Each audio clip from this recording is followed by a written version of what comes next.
Morning, farmers. Well, it's afternoon, so I guess I should say afternoon, farmers. Well, this is the kiwi trellis I built. I'm growing fuzzy kiwi out here. So far, they have taken off. This is all new growth. New growth. That hasn't got any new growth yet. But, you know, I'm sure it will pretty soon. I hope so, anyway. This one here really is growing good. That's really doing well. And this one here is a female. I put the two females on the end, the male in the center. And I bought a couple little ones from, very little. They were half price of these, but they're literally about that tall, whereas these came 3 feet tall. So I think next spring. Oh, and I bought some golden kiwi seeds that I'm trying to germinate. I don't know if they're gonna, but the worst that can happen is nothing. So this is where I'm gonna put tomorrow when it's cooler out here, because it's hot. I'm gonna put a girl here and put the other boy here, and then just slowly I'll trim this all up here and plant the seeds there. Worst, like I said, worst that can happen is nothing. These plants will have 100 pounds of fruit on each female vine. So I put this wire, plastic coated wire. Can you tell what that is? I don't know. So bright I can't really see the screen. But I reinforced it on that top line. I guess the people used to have they used to have grapes here, and they just put that one thing on the top and they just walked underneath it. But I needed the more trellising, so we'll see how that goes. I accidentally ran over one of these stainless steel hoses, and then I had to replace it, and it tore up the soaker hose that was here, so I had to replace that too. So I haven't been mowing over there. That's all oak trees. I have an oak forest, and mostly oak forest, and it's starting to reclaim this pasture back here. So eventually, I don't know, I think I'll put a ad on the Facebook marketplace or something, I don't know, and see if I could sell some of these trees. I'm going to pause this and drive over to the grove I want to show you, full of staghorn. Can you see those kind of light green flowers on that tree down there? That, hard to hold still. That is sumac, and you can tell it's the good kind of sumac because the flowers are pointing upward. Well, before I eat any, of course, before I harvest it, I'll make sure they're red berries, because only the edible ones have red berries, but I'm pretty sure those are sumac, or staghorn sumacs. So those are the ones I really wanted the most, but I will show you close up the other. So hold on, and I'll be right back. So here I am. I'm in the north pasture now. This is a good sized grove of sumac here. I saw them on the side of the road when I was coming home from church, and I thought, oh man, I wish I could had some of them in my place.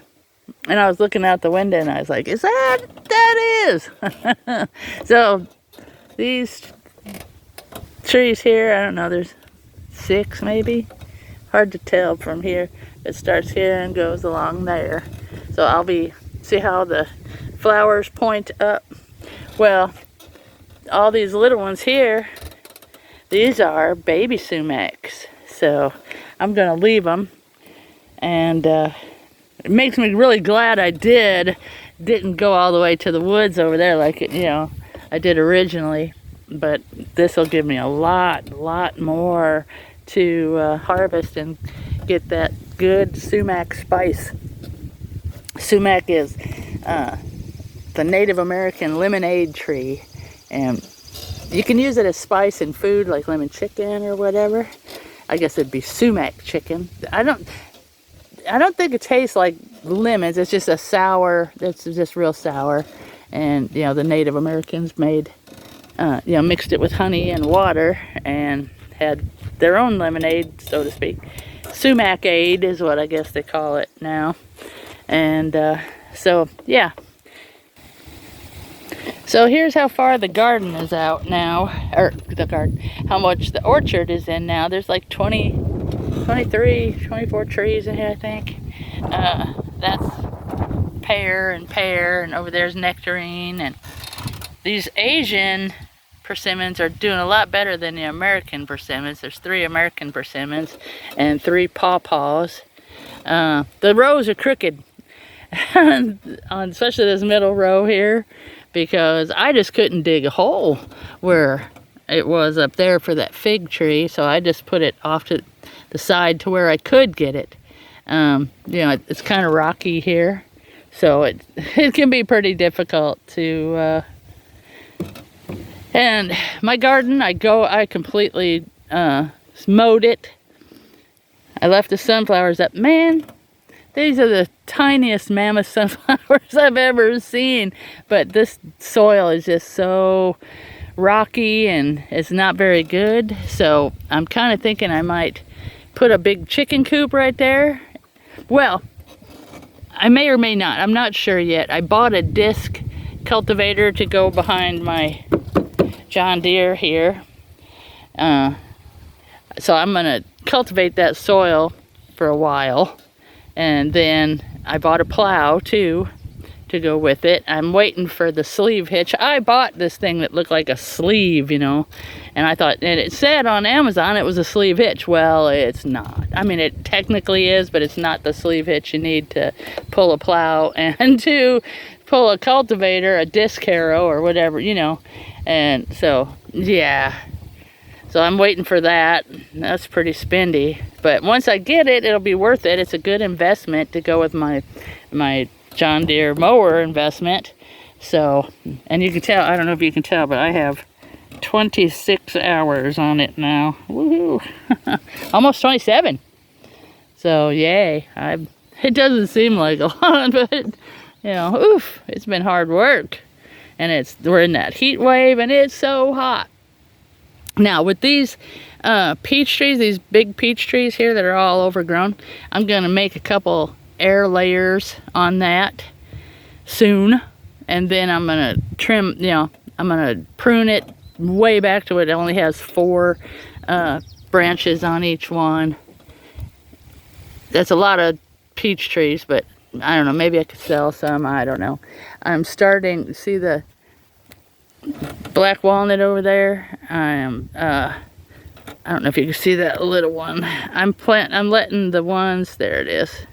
I'm letting the ones that are volunteers, there's about 6 of them. I've mowed a bunch of them. That big one over there, I didn't mow. It was tiny like the other ones, but now it's actually, they grow pretty fast. So I'm going to put it just all the way down there, and I'm going to put it all the way in a big old line down there and plant a bunch of them and see, because they pay $300 a ton. And, the more trees I have, I've still got so many walnuts from last year. And that's another interesting thing I learned about the black walnuts. They only produce every other year. They're overproducers during the year they produce, and then they take the next year off. So I thought that was kind of interesting too.